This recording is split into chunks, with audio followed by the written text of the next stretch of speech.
Alors, je m'appelle Samira Djouadi, j'ai 54 ans. Je suis conseillère au Conseil économique et social et environnemental. C'est mon deuxième mandat. Je suis présidente d'un des groupes qui composent cette institution. Donc, je suis une vraie militante sociale. Je fais de la politique sociale depuis 35 ans sur le terrain. Je porte des projets pour nos concitoyens, pour les jeunes particulièrement, pour justement une réussite éducative, un apprentissage qui soit égalitaire pour tous. Donc je suis une combattante, une femme de terrain, une femme d'action.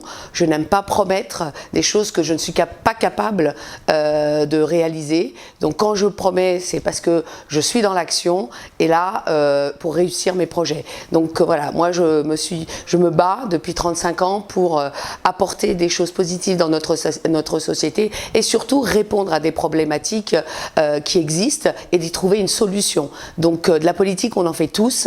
Et on n'est pas obligé d'être affilié à un parti, en l'occurrence.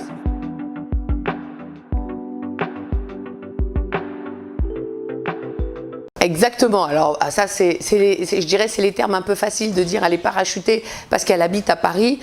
Juste, les gens oublient que d'abord, je suis binationale, je suis franco-marocaine. Ça fait 54 ans que je vais au Maroc, que je connais la plupart des pays qui composent cette 9e circonscription. D'abord parce que j'y ai porté soit des projets, soit parce que le fait d'avoir travaillé 35 ans dans nos quartiers, eh ben, j'ai été en contact de ces binationaux qui composent tous les pays de cette 9e circonscription. Donc en fait, j'étais peut-être pas dans leur pays, mais je vivais avec eux, qui d'ailleurs aujourd'hui, ces mêmes jeunes, retournent dans le pays d'origine de leurs parents pour y créer des entreprises. Donc voilà, donc ces métiers sont importants pour moi. Et puis la deuxième chose, je me suis aussi alliée avec une suppléante qui, elle, est franco-marocaine, qui s'appelle Léa Diani, et qui habite à Casablanca depuis 25 ans, qui travaille, qui porte des gros projets pour la royauté et puis aussi pour les associations,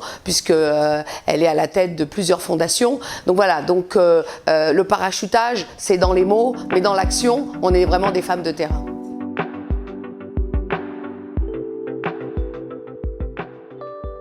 Alors effectivement, le temps est très court, mais moi je suis une sportive, moi j'ai fait du sport toute ma vie, je suis une combattante, je suis une compétitive et donc j'aime les défis. Donc quand voilà, j'ai su que j'allais être celle qui va être investie pour cette 9e circonscription, j'ai pris tout de suite la décision d'aller sur le terrain parce que moi j'aime les gens, j'aime les concitoyens et je veux les écouter parce que mon programme sera leur programme. Et donc pour les mobiliser, il faut venir les voir. C'est pour cela que je suis allée au Sénégal, que je suis allée en Côte d'Ivoire à Abidjan, qu'aujourd'hui je suis en Tunisie, demain je serai au Maroc pour rencontrer les gens. Les gens ont besoin qu'on les écoute. Ce matin j'étais avec l'association des parents d'élèves et là on a échangé sur des problématiques qui leur sont particulières et c'était important de les écouter d'abord et de voir comment moi je peux co-construire avec eux pour leur apporter des réponses à leurs problématiques. Et c'est comme ça que je vais réussir à leur faire changer d'avis et surtout de bien voter demain contre les extrêmes à la fois de droite et à la fois de gauche.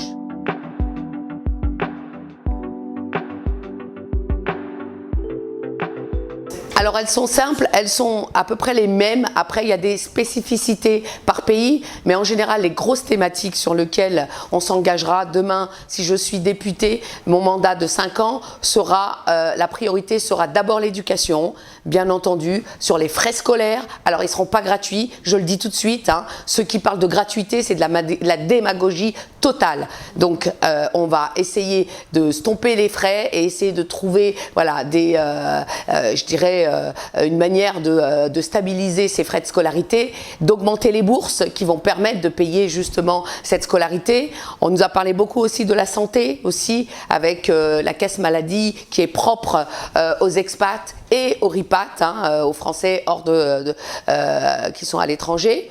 Il y a aussi la problématique aussi des démarches consulaires qui sont très longues, qui sont très compliquées pour certains, encore plus pour les binationaux qui retournent retournent dans leur pays d'origine et qui n'ont pas l'habitude de faire ces démarches. Donc on va essayer de trouver des simplifications de manière à ce que ce soit adapté à tous. Le numérique c'est super, mais quand on ne sait pas gérer les outils numériques, tout devient compliqué. Et puis il y a la question du visa. Parce que nos compatriotes binationaux, eux sont français, mais beaucoup de membres de leur famille ne le sont pas. Et donc on va essayer de réfléchir à une espèce de sponsoring où ce binational sera le sponsor de quelques membres de sa famille, voilà, de manière à s'assurer, il deviendrait un espèce de garant qui va assurer que la personne reviendra dans le pays pour éviter voilà, cette immigration, parce que voilà, c'est le sujet des visas.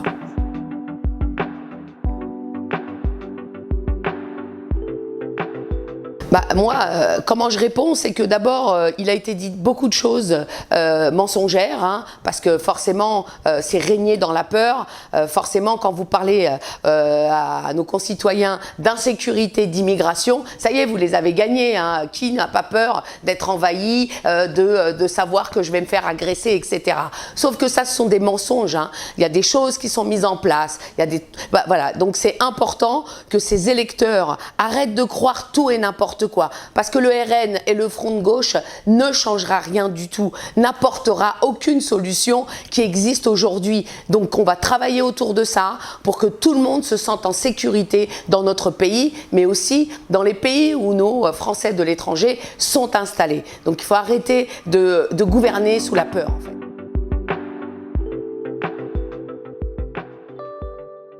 Plus humaine, c'est d'être au plus près. Moi, je vais parler de ma 9e circonscription. Eh ben, je serai celle qui sera sur le terrain. Je ne serai pas une députée de présentation, de représentation dans l'hémicycle uniquement, mais une députée qui sera proche de tous les électeurs. J'ai bien dit de tous les électeurs, même ceux qui n'auront pas voté pour moi, parce que je serai leur députée et je serai à l'écoute face à leurs problématiques et je mouillerai le maillot pour justement répondre et trouver surtout des solutions et surtout leur mettre à profit tout mon réseau, tout le réseau que j'ai construit pendant plus de 35 ans qui leur sera utile pour faire activer les choses de manière à répondre et je souhaite qu'à la fin de mon mandat de 5 ans, qu'on ait un mandat hyper positif pour qu'ils puissent me réélire pour le prochain.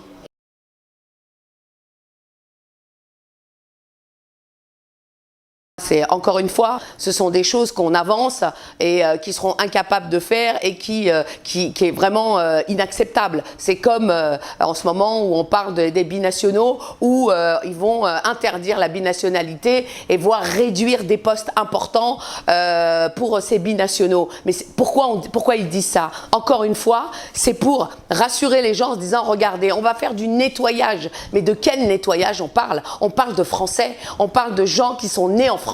Donc qu'on arrête de raconter des conneries aux gens, qu'on arrête vraiment de se prendre pour ce qu'on n'est pas. Donc c'est du mensonge et moi j'alerte les électeurs. Attention, informez-vous, allez vous informer voilà, sur internet, il y a plein d'informations, lisez les choses et vous verrez qu'ils ne vous racontent que des salades. C'est le Front National déguisé en petite personne gentille en fait.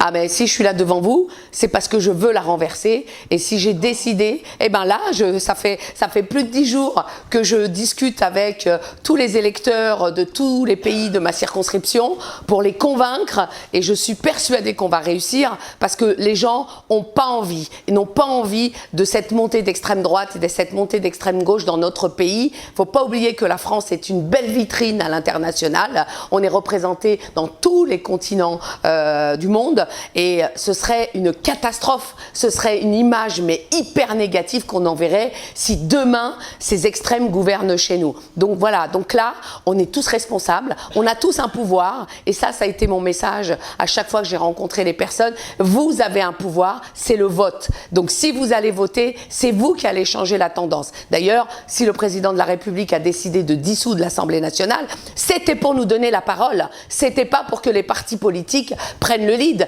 il nous a carrément mis au pied du mur en nous disant c'est vous les responsables, si vous voulez, c'est à vous de choisir le gouvernement que vous voulez demain. Sinon, il n'aurait jamais dissoudre.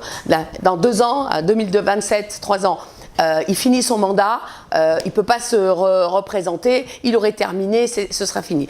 Là, il décide de tout chambouler. On est, nous, à la veille des Jeux Olympiques, où on va recevoir le monde entier à Paris et dans d'autres villes. Ce n'était pas le moment de chambouler les choses, et pourtant il l'a fait. Pourquoi? Pour donner le pouvoir aux électeurs de choisir ce qu'ils souhaitent. Maintenant, à eux de choisir.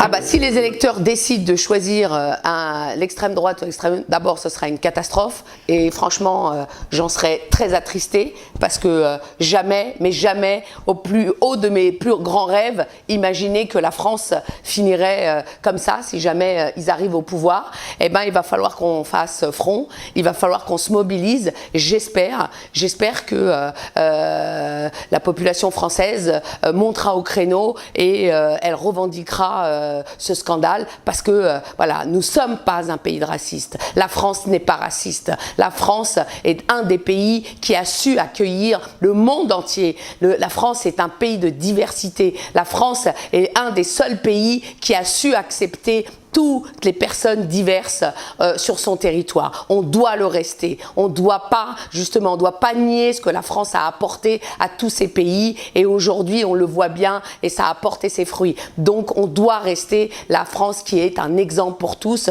et qui a aujourd'hui un héritage extraordinaire qui sont ces binationaux. L'héritage de la France aujourd'hui, c'est les binationaux qui retournent dans leur pays pour créer une activité, pour justement créer de l'emploi. Et ça, c'est important.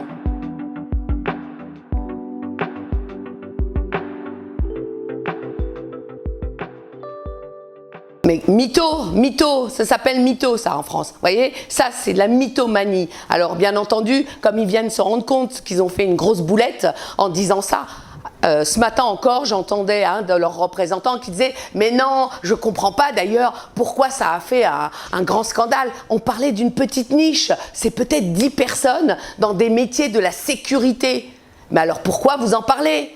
Pourquoi vous mettez ça en avant si ce n'est pas pour faire peur aux gens, pour leur dire « Regardez, on est en train de faire du nettoyage ». Donc vous voyez comment ils utilisent les mots pour faire peur aux gens. Et bien ça, c'est un exemple concret. Mythomanie, ça s'appelle.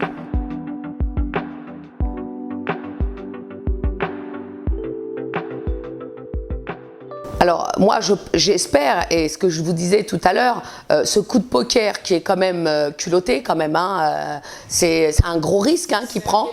Exactement, tout à fait. C'est un gros risque pour tout le monde, et pour notre président, et pour la France entière. Moi, je pense que notre président a voulu donner la parole à tous les concitoyens.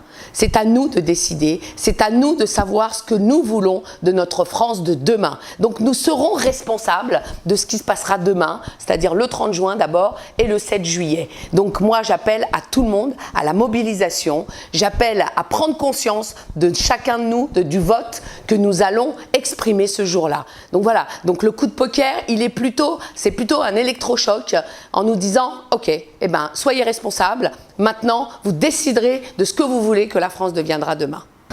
Le mot de la fin, moi j'appelle au vote.